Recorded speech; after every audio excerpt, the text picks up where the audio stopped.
राज्यसभा सांसद किरण चौधरी ने कहा, बहुचर्चित मनीषा मामले की शुरुआत से ही सही तरीके से हैंडल नहीं किया गया। कहा, सीबीआई जांच में स्थिति होगी स्पष्ट। गौरतलब है कि मंगलवार को 12 बजे राज्यसभा सांसद किरण चौधरी भिवानी के विभिन्न गांवों के दौरे पर हैं।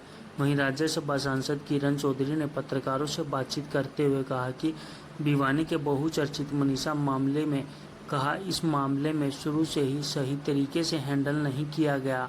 इस केस को सीबीआई जांच कर रही है तथा जांच में जो भी दोषी पाया जाएगा उसे सजा मिलेगी। किरण चौधरी ने केंद्रीय कांग्रेस नेताओं द्वारा वोट चोरी का मुद्दा लोकसभा में उठाए जाने को लेकर कहा कि एसआईआर का मुद्दा सदन न चलने देने की साजिश है। उन्होंने कहा कि इस मामले को समझते हुए बताया कि हर चुनाव में वोटर लिस्ट रिवाइज होती है। जिन मतदाताओं की मृत्यु हो जाती है या वे अपने क्षेत्र से पलायन करके अन्य जगहों पर चले गए हैं, उनके वोट काटे जाते हैं तथा नई पीढ़ी के युवा जो 18 वर्ष के हो गए हैं उनके वोट जुड़ जाते हैं। इसके तहत बिहार के 65 लाख वोट काटे गए हैं।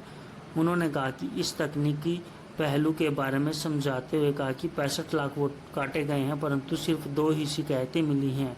उन्होंने कहा कि जब भी वोटर लिस्ट रिवाइज होती है तो बीएलओ के अलावा सभी राजनीतिक दलों के लोग इसकी रिवीजन में शामिल होते हैं।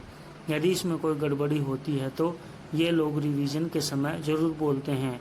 उन्होंने कहा कि एसआईआर की प्रक्रिया रूटीन व पारदर्शी प्रक्रिया भी बताया।